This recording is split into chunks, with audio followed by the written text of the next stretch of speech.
Okay, let's be honest. We've all been there. Multiple folders, final 2, final for real this time. Okay, this is definitely final. Okay, this is definitely final 2. And it keeps on going. This may have been inevitable before the invention of version control systems, but contrary to this meme, Git has been the most popular versioning system in the past decade. In this drill, we will introduce how to install Git on Windows and how to push your code to a remote repository like GitHub. Time to escape this final folder of hell. Let's go. Okay, so here's the plan. We're going to first install Git on our Windows system. Once we install that, we're going to set up a GitHub account, or if you have one, you can just log into your GitHub account. From there, we're going to create a fresh new repo, and then we're going to create an SSH key that we can use in order to authenticate and push to that GitHub repository. Then we're going to essentially clone that new repository created and then push to that new repository. So here we go. The first step is installing Git on Windows. Navigate to git-scm.com and then the downloads page. Once you hit that, click on Windows. It should automatically detect your system and then download the correct installation file. Click on the installation file and press yes. Next, we're gonna leave most of the settings as default. We're gonna use studio code. We're gonna let Git decide the initial branch. And we're gonna just leave the recommended setting here. We're gonna use OpenSSL for HTTPS. And we're gonna check out from here. Usually I like just using Unix style line endings. So Windows essentially adds a carriage return character every single time you press enter. But I like just using Unix style line endings just so there's no conflict with other developers that are using like Mac or Unix systems. Next, and just leave that as a default, and we'll just install the Git Credential Manager core. And just click through and install Git onto your system. It shouldn't take too long. So now Git is being installed, and once Git is installed, it provides the Git Bash, which is a implementation of shell or bash in Windows, which is very useful, and I like using that directly in VSCode, and I'll show you that in a moment. So once this window pops up, then Git has been installed. And as you can see, as I mentioned, if you search for Git, you have the Git commands and the Git Bash. So Git Bash is essentially bash. You can use bash commands here. Whatever you need. You can create a file if you want. So now let's create the remote repository that we're going to create. If you have a GitHub account, log into your GitHub account, and if you don't, just create one. It's actually a very simple process. You press this plus button right here, and then new repository. You can create a new repository. I'm going to just name this Git Basics, because that's what we're going over. Just leave the description as empty. I'll just leave that as private. And then I'll add a README file just so we have something to download from the repository and create. Voila, there we go. It's as easy as that. So now the repository has been created on GitHub, on the GitHub server. But locally, you don't have anything. You need to download this repository and connect it together. So in order to do that, we're going to use SSH key to authenticate ourselves. And I'll walk you through that process right here. So under the Git options menu here, if you click on help, it takes you to the documentation page. In here, search for SSH, and then there's a documentation, something along the lines of this, generating a new SSH key and adding it to SSH agent. Click on that. So here it is. Here's the steps of generating a new key in Git Bash. So as you can see here, step 1, open Git Bash. So here, you can easily just open up Git Bash here and just run it. But what I want to show you here is how to run Git Bash in VS Code. So by default, when you click on terminal, or when you go to here, this terminal menu, and then click on new terminal, it's going to open up PowerShell or whatever you have as your default terminal. Let me just delete that out. And in order to change that, press Control-Shift-P, which is your command palette. And once you open that up, search for terminal. And then in this menu, you're going to see select default shell. Click on that. And then now you see that Git Bash has been added because we installed it. Click on that. And then after you do that, if you press this plus button again, it's going to open up a Git Bash instance instead of PowerShell. And now Git Bash is open here. Okay, so now let's go back to the GitHub docs again and let's follow these steps. Paste the text below. Once again, I'm lazy, so copy pasta. You know, you can change your email here to the actual email you're using and press enter. So enter the file name in which to save the key. I'm just going to leave that as is.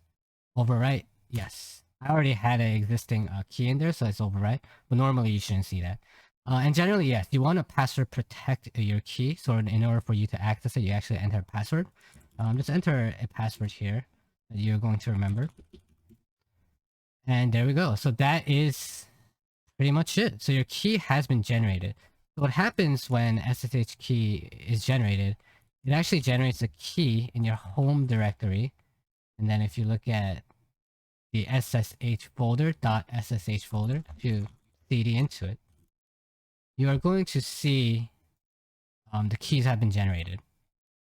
So this is your private key, which you do not want to expose anywhere. So this is only for your local system. Do not move this. Do not copy paste this anywhere. And this is the public key that you're going to actually use and then update that into GitHub so that it knows what key you're using. So let's go over and implement that step. Oh, just an FYI. If your system is a legacy system and you don't have the new algorithm, the 25519 algorithm, you can just easily use the RSA algorithm to generate your key. GitHub supports both. So let's go back to GitHub. And then under your user management, go to settings. And then SSH and GPG keys right here. This is where, sorry, I already have an existing key there. So I'm going to delete that first. So under this section, this is where you upload your public key. Once again, not your private key, but your public key. Press new SSH key. Give it a title, my SSH key. And then open up this public key that you have here. I'm just going to open up with Notepad. And this is what you copy paste or copy pasta into GitHub. There we go. Add SSH key. Now, the SSH key has been added. So from this point on, you can connect your local system here to GitHub now. And you can download and you can push whatever you need to do. Let's go ahead and do that. Let's go ahead and download the new repository that we just created into our file system. So I'm going to go back to our project directory, which is documents.js, and then 008 basics.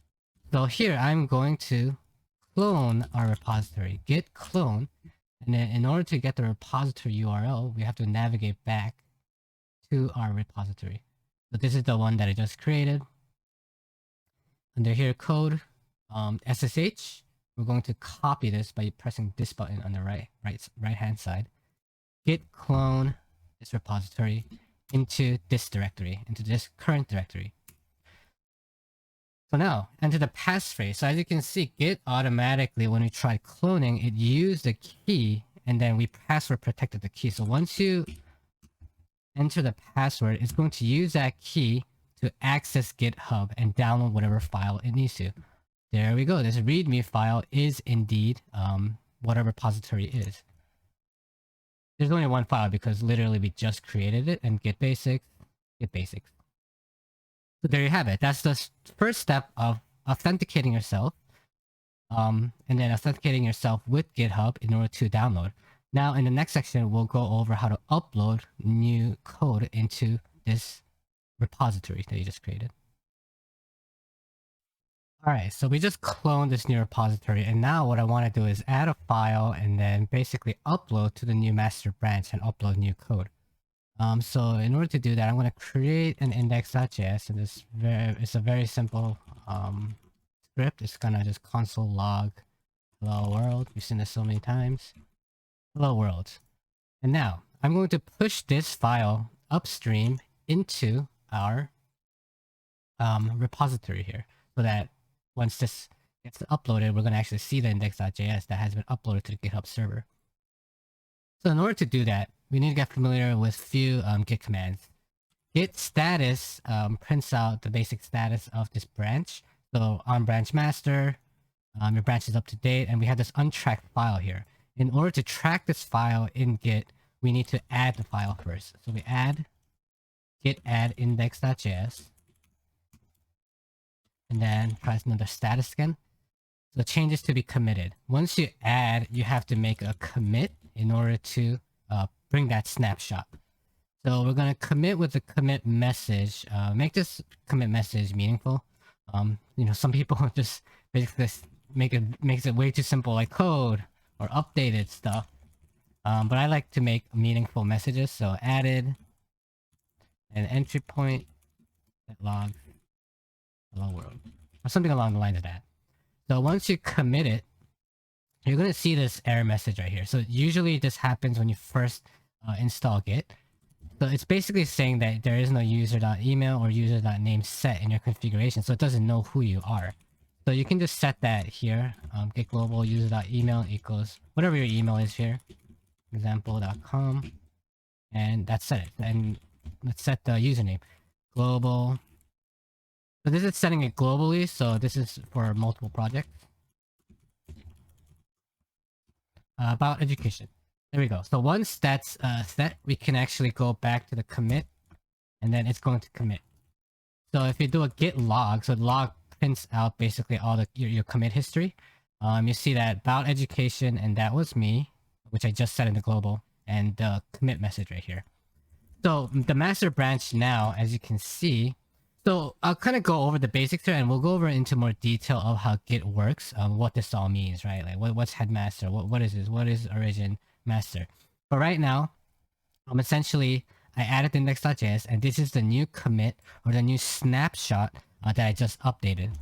So now my branch, my master branch, is ahead of origin master by one commit. Meaning, if Git doesn't have my commit here, so this code in the server is actually older than what I have locally. And in order to push this, this is the command git push origin master branch. Once you enter passphrase, there we go. So the push has been completed. As you can see, done writing object, done. Now if you refresh this page, Git basics, aha, there we go. Our index.js indeed has been uploaded to the server, and now you can see it. That's the basics of how to push to a remote GitHub repository. In the next few future videos, we will look into the details of Git and certain Git branching strategies, and just other features of Git that's very, very useful. Thank you for tuning in, guys. Alright, if you guys enjoyed that video, please like, comment, and subscribe. Like, comment, and subscribe. Like, comment, and subscribe. Wait, how come am I doing this? Like, comment, and subscribe. Like, comment. Okay, I'm done.